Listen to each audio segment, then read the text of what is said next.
Good evening, please. May we take our seats?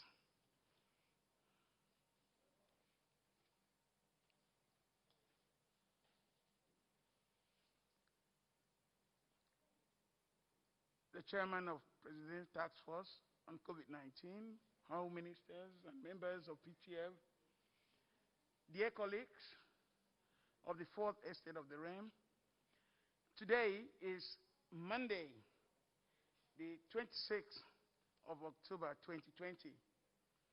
Well, in view of the time, and we know that it's about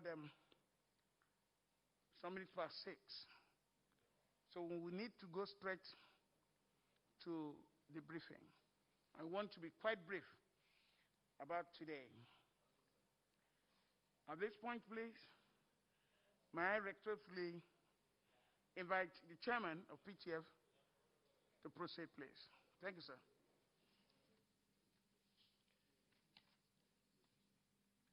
Honorable Ministers, members of the Presidential Task Force, distinguished ladies and gentlemen, gentlemen of the press, let me start by apologizing truly for this late start of the broadcast. You know the season and the times in which our nation is in now. So there are many contending issues. However, I welcome you to the national briefing by the Presidential Task Force on COVID-19 for today, Monday, 26 October 2020. The Presidential Task Force could not hold the briefing for Thursday last week due to the security and other pressing national issues. Today, you will also observe that most of the ministers are not present because they are out of station for community and stakeholder engagements. Over the past 2 weeks, Nigerians have focused attention on two important issues, namely, one, the protests by youth, which has unfortunately metamorphosed into an unprecedented safety and security situation, and two, COVID-19 developments in country and around the world. Both activities are critical to our nation because, one, the security situation impacts negatively on our economy, social life, international reputation, and ability to effectively coordinate the national response. And two, the large gatherings witnessed during the protest and during the break-ins at various warehouses, homes, and the looting of stores put us at a great risk of resurgence of the virus. The global pandemic situation has continued to escalate. The cumulative number of infections has crossed the 43 million mark. The United States of America, Europe, and India continue to post high numbers due to the resurgence in those countries. The global fatality count has also reached a cumulative number of 1,158,810 COVID-19 cases, and the case fatality ratio has, however, declined gradually to 2.7%. It is important to note that in the last 24 hours, 4,498 deaths were reported from 96 countries and territories worldwide, with Europe, France, countries listed in Europe, France, Italy, and UK, accounting for 30%, which is equivalent to 1,358 deaths.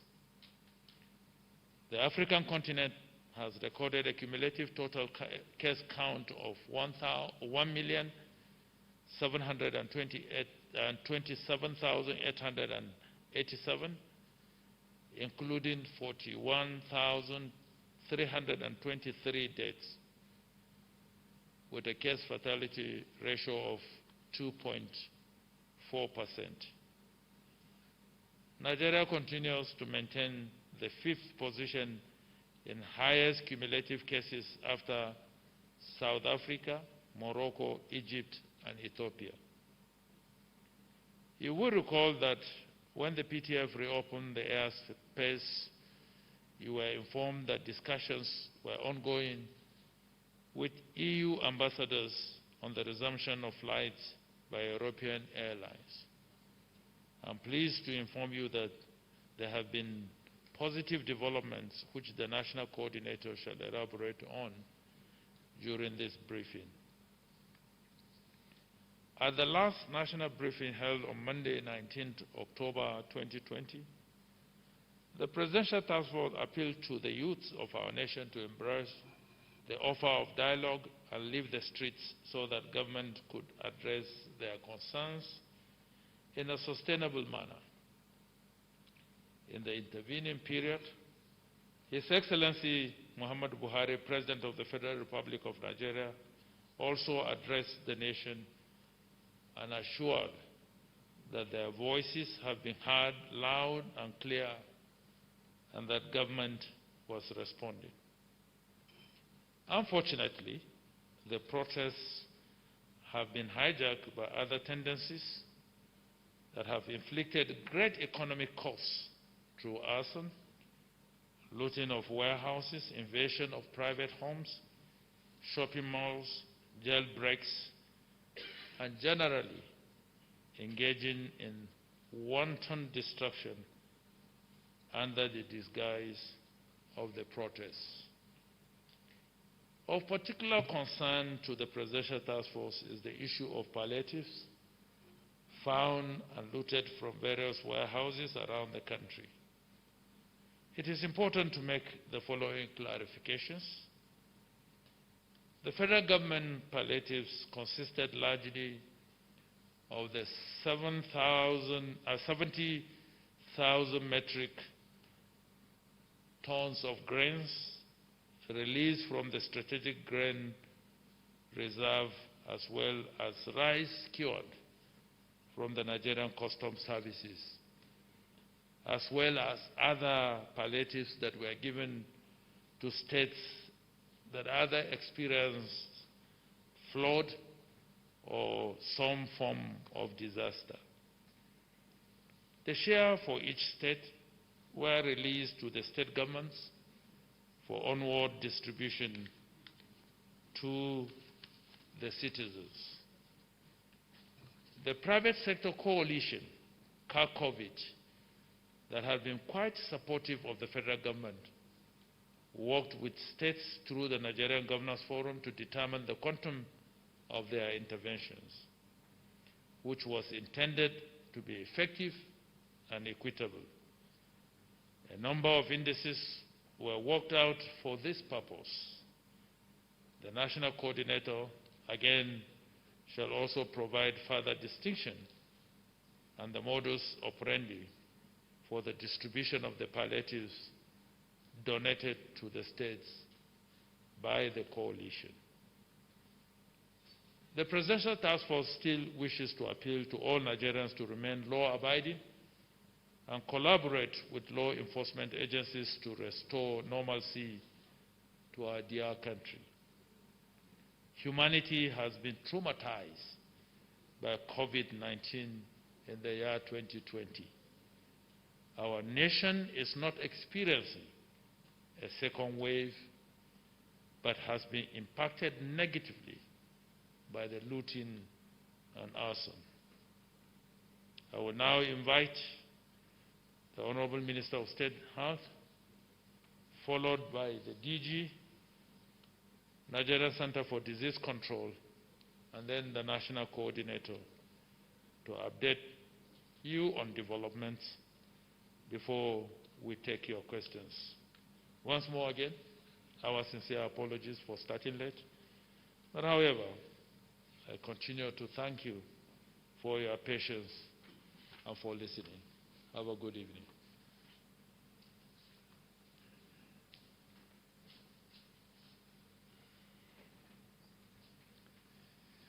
Thank you very much, the chairman of PTF, my colleagues in the task force, media representatives here present, distinguished ladies and gentlemen.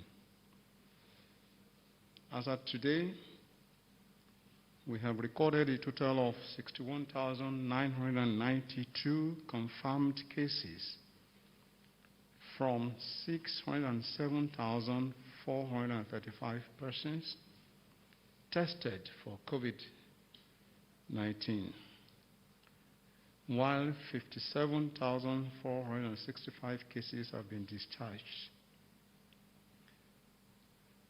We have sadly lost 1,130 persons to the disease. We now have 3,397 active cases as more persons are treated and discharged, with a case fatality rate of 1.8%. This is less than the case fatality rate of 2.4% in Africa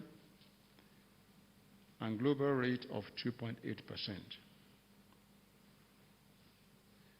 We are not relenting in our efforts to ensure that the case fatality rate continues to decline as we focus on improvement in case management capacity and ensure availability of equipment and medical consumables for our health workers. With a decline in the number of active cases and the number of cases on admission dropping, some isolation centers in the country are already making arrangements to rationalize the number of frontline health personnel into the reserve pool or redeployed. This will be done in a manner that will allow easy remobilization where necessary. We, however, have advised states and relevant stakeholders not to completely close all isolation centers due to consistent lack of patients, but some centers should rather be maintained. This is to ensure promptness and readiness against any surge as part of preparation against possible second wave. We are taking advantage of these low active cases to carry out appraisal and reappraisal of activities at the isolation centers. This is necessary to assess and understand areas of strength, weaknesses, available opportunities, as well as dangers. Such activities will consolidate gains while taking measures to prevent reoccurrence of errors as well as deployment of appropriate resources. We are also making arrangements for stock taking and repurposing of equipment earlier deployed to temporary isolation centers with a view to using the opportunity provided by the resource mobilization for COVID-19 response for health systems strengthening. We shall again use this opportunity to appeal to our youth to stop crashing our medical stores. Most of the medicines, consumables in these stores are stored under controlled environmental conditions, such as temperatures and humidity. Destruction of these conditions will render them ineffective and, in some cases, poisonous. The NCDC warehouse in Idu is used for the storage of medical and laboratory consumables and equipment. Destruction of these items will impact negatively on our response to the present pandemic. We also call on all who are in possession of vaccines, medicines, and other equipment and consumables to please return them. Those that can still be salvaged will be used, and those that cannot will be disposed of properly. I close by advising the general public to continue to practice non-pharmaceutical interventions prescribed by infectious diseases experts, including hand washing, use of face masks, hand sanitizers, and social distancing in order to control community spread of the disease. And thank you for listening. Thank you very much, the Honourable Minister of State. Apologies would alter the format today. May I now invite the National Coordinator of PTF to throw more light on what the Chairman spoke a short while ago.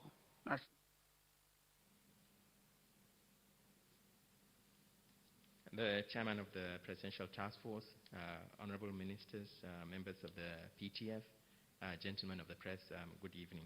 I know it's a bit late, so I'm going to just go rapidly through some of the issues that I wanted to raise. First of all, I want to re-echo the statement by the Honorable Minister of State Health that we are all shocked by the events of the last few days. Some of our warehouses do not contain food items.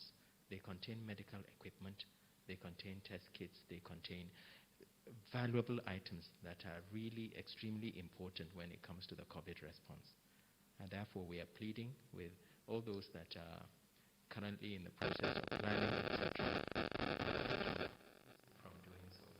It's important that our assets are protected.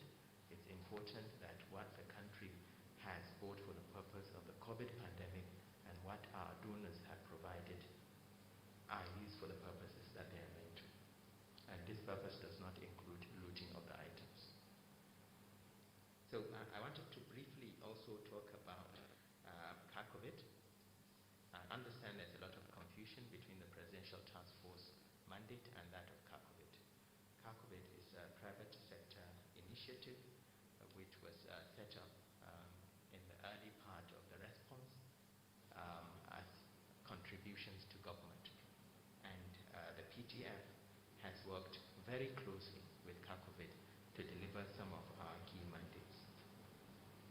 It is important to remember that as we go into the issues of palliative supply, storage, and distribution, that this process is integrated and it's also very complex. But we also understand that palliatives need to be distributed with the greatest urgency so that the millions of struggling Nigerians receive the economic support. COVID have been a critically important partner in our response to COVID-19. Not only have they supported the country in the provision of PPEs and test kits, they've also provided technical support like the development and launch of the Nigeria International Travel Portal, which has made it possible for passengers to come into the country and to depart on international routes. COVID has also been working with state governors, the FCT and the Nigeria Governors Forum to procure, deliver, and distribute palliatives to 1.7 million Nigerians, the most vulnerable households across Nigeria. What I'm going to read out now are the facts. Food items were meant to be delivered to 1.7 million families across all 774 local government areas in 36 states and the FCT. It is an unprecedented relief effort, which actually started early on in April.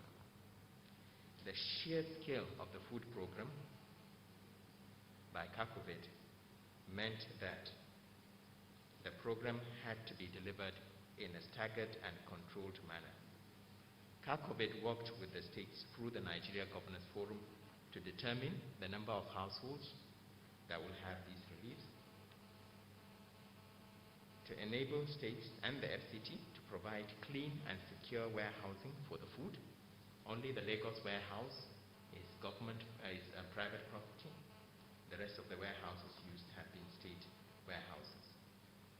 It also included the adoption of COVID guidelines on how the food will be delivered, which involved state and local government committees, chairpersons, religious organizations, etc., to ensure equitable distribution of the food among the needy. Out of the 11.7 million supplies ordered, 11 million were confirmed to have been delivered. And in terms of the schedule, 17 states had 100% delivery, and a kick-off exercise was conducted. 12 states had over 85% of deliveries reached. Only 8 states did not have a flag-off or formal handover of these commodities. Of the 8 states, 2 had 100% of deliveries reached, and a process for the kick-off exercise is currently in place, whereas the remaining 6 states had 68% of deliveries reached. Since the relief effort began with COVID and the state governments in early August, official flagging of and handover of the palliatives have taken place in 28 states and the FCT. And these states have been distributing food at various paces based on need. It's also important to clarify that some of these state governments have actually bought their own palliatives that they are distributing. Some states have received near complete or complete deliveries of the food items allotted. As of October 25th today, several states have confirmed the completion of their distribution.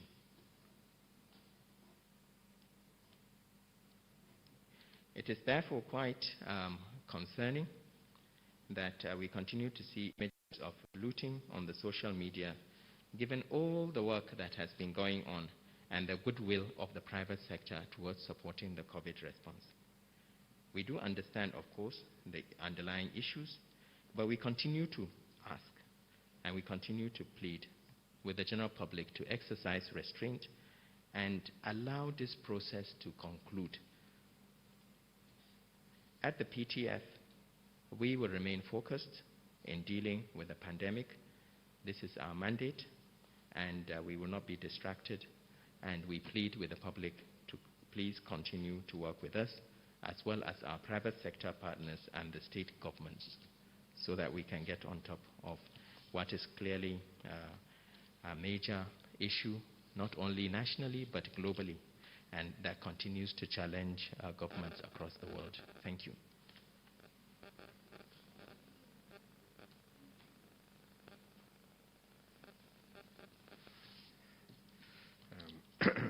Chair of the Presidential Task Force and Secretary to the Government of the Federation, Honorable Ministers, my colleagues, gentlemen of the press, good evening. You might have noticed that in the last week, we paused on some of our social media activities, especially the daily sharing of numbers every evening. We did this as a sign of respect to those who have lost their lives and who have otherwise been affected by the very painful events in our country. While the public health response is important to COVID-19, it's also important that we are sensitive to the climate and going-ons in our country.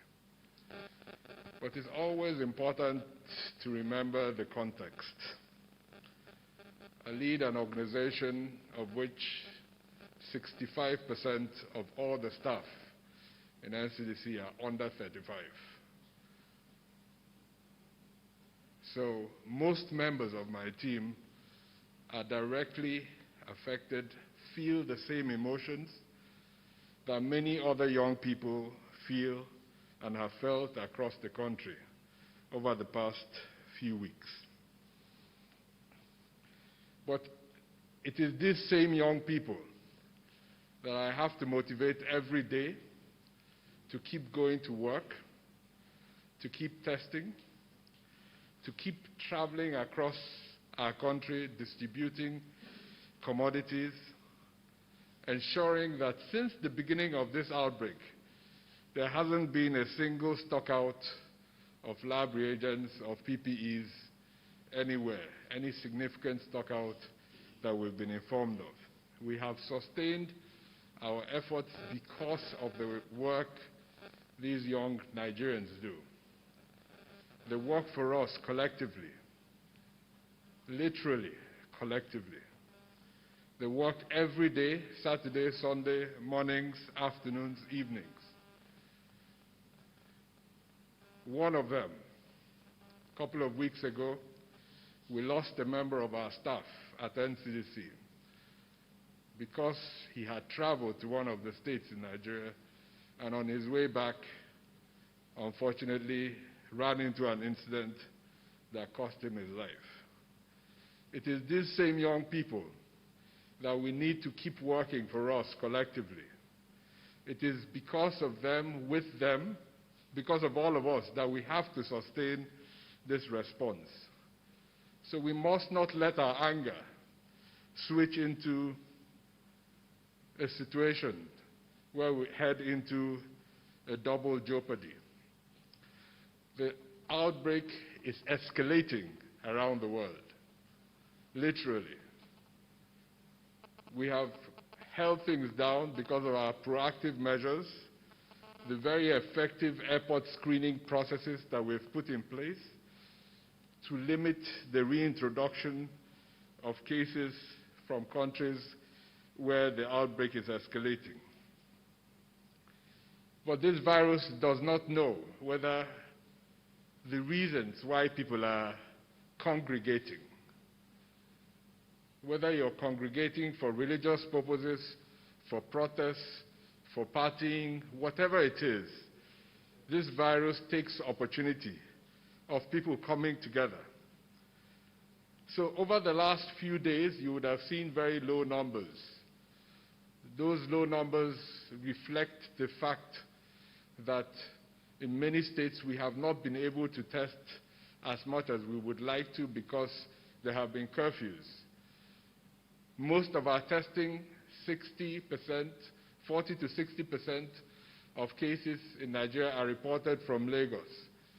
Our labs in Lagos have not been able to perform as they normally would for the past 2 to 3 weeks, literally. So we must keep at it, like the national coordinator has said. We can't afford to let down our guards, irrespective of what our anger is at the moment. So as we move into the next 2 weeks, it doesn't take a rocket scientist to know that we have to watch the numbers very carefully. The reasons are obvious. We have gathered in our masses for whatever reason, and now we have to kind of keep our eyes open to face the potential consequences. But those consequences are not inevitable. We can still do our part to prevent them. There are over 1,000 known deaths that would not have happened in Nigeria this year without this virus that have happened. There could have been a lot more, if not for the proactive work we have done collectively as a country. We cannot let down our guard. We cannot afford to add this to the many challenges we already have. The many states in Nigeria have done extremely well in the last few weeks, raising their testing capacity across the country. So we must stay on the ball. I know there's a lot of despondency across the country, and you can feel the mood wherever you go, whether it's in this room or outside. But somehow, knowing the opponent that we face, we have to get up the next morning and find the energy to keep working hard together and ensuring that we do not lose the very fragile gains that we have worked so hard to achieve for the last 8 months. So these are my few comments today. I encourage all of us to just try hard to keep our eyes on this ball while we try and sort out the other obvious challenges that we face collectively as a country. Thank you very much. Thank you very much, DG NCDC. Well, we have one update. We now invite the Honorable Minister of Environment.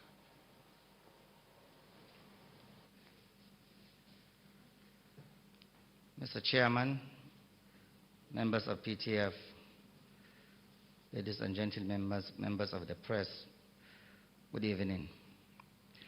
From the Federal Ministry of Environment, I'd also like to call on the young people to give peace a chance. The government has been engaging and is engaging, is aware of what is happening. Wanton destruction will not help in any way, especially now that people are breaking into medical stores.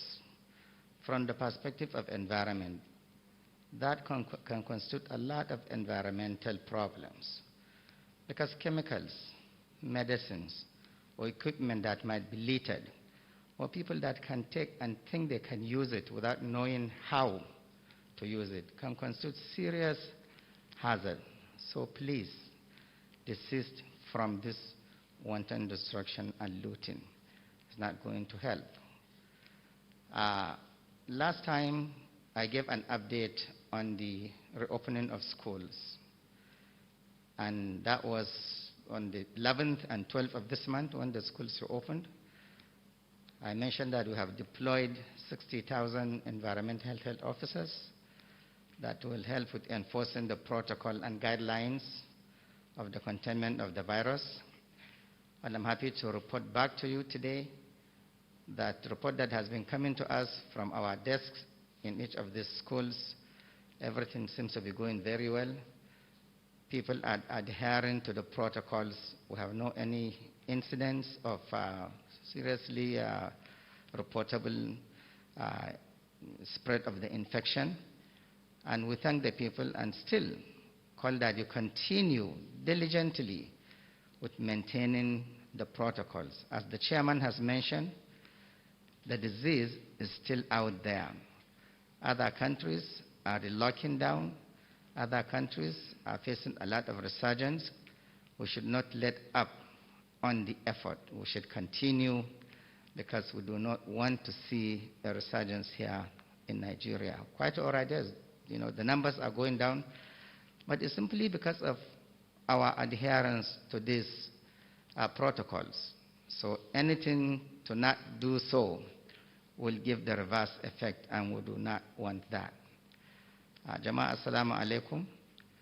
Zan ɗan yi bayani takaitacce akan abubuwan da ke faruwa a ƙasar nan, kuma in jawo hankalin matasa da su yi haƙuri, su ba da dama a samu daman da za a yi bayani a kawo gyara. Fashe-fashen wurare, ɗakunan ajiya ba zai taimaka ba, musamman na inda kayayyakin asibiti suke na magunguna. Zai iya kasancewa babban matsala musamman ga lafiyar muhalli, domin waɗannan kayan idan suka zube suka faɗi, ko yara su ɗauka su ci kamar sinadarai ko waɗansu abubuwa da mutum bai san kanshi ba, zai iya kasancewa babban damuwa ga ɗan adam. Saboda haka muna kira da Allah a yi haƙuri, a saurara, a samu amincewa, a samu tattaunawa domin ƙasarmu ta zauna lafiya. Shine zaman lafiyarmu dukkanmu gaba ɗaya. Kwanaki mun yi bayani kuma akan buɗe makarantu da aka yi. Muka faɗa muku cewa mun aika da jami'an lafiya guda 60,000 domin tabbatar da an ci gaba da bin ƙa'idojin hana yaɗuwan wannan cuta ta corona. To a yau ina kawo muku rahoton cewa muna ci gaba da samun rahoto daga dukkan jami'an da muka tura na makarantu, kuma sun nuna komai na ci gaba lafiya kalau. Mutane na ci gaba da bin ƙa'idojin da aka gindaya. Babu wani wuri da muka samu labari na damuwa akan ci gaba da yaduwan wannan cuta ko kuma a makarantun. To ba wani abu ya hana wannan ba saboda ci gaba da wannan bin ka'idojin ne. Ciyaman ɗinmu ya yi bayanin cewa wannan cutar tana ƙara yaduwa a waɗansu ƙasashe. To in fa muna so mu a nan ta ci gaba da yin ƙasa ba ta yi sama ba, mu ci gaba da bin waɗannan ƙa'idoji da aka gindaya kamar har yanzu ana yanda ake da ne. Shi ne kaɗai zai tabbatar da cewa mun kori wannan cuta daga ƙasarmu gaba ɗaya. Mun gode. Thank you very much, Honorable Minister of Environment. Well, the time has come for our colleagues and the media to field some questions, if there is any. Are there questions? It doesn't seem we have questions today. Okay, Amaka, let's have your question.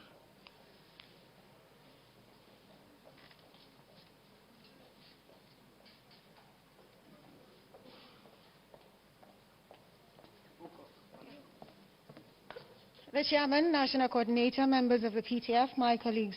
My name is Amaka Ude. I report for Arise News. My question is just for Dr. Sani. The Chairman in his speech had said that you are going to give us an update with regards to the EU and the negotiations that were going on.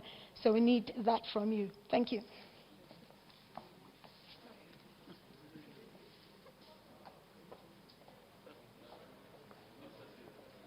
That appears to be the only question for today. So, okay.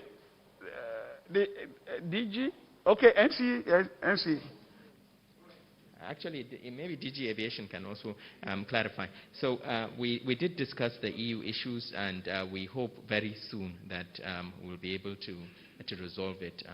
And we've had several correspondences, and a decision was taken today, but we need to reach out to the key stakeholders first before we make an announcement. There are one or two things that we expect them to do before we make the announcement, but almost certainly we hope this thing will be cleared in the coming days. Thank you. Thank you very much, National Coordinator. May I now invite the... okay, all right, very well. Let me now invite the Permanent Secretary, General Services Office, to now give his closing remarks. Mr. Chairman, sir, members of the PTF here present, I want to thank everybody here today for today's session, and also lend my apologies, as the chairman has said, for our late starting today. Today is not a day for long speeches, and my simple advice to the youths is that with the recent happening in the country, it really poses some level of danger to our national response to this pandemic. So it is on that note that I advise the youths to desist from destroying our national assets, especially with respect to its effect on our drive to end this pandemic. So you are advised, we are pleading that you take caution and embrace peace, as the government has offered that olive branch to you. So on that note, I want to thank everybody for coming today, and we have to wait until our next edition on Thursday is by Monday next week. We hope to see everybody here. I want to thank the press and every other person that has come here this evening, and say, remain blessed. God bless you all. Thank you.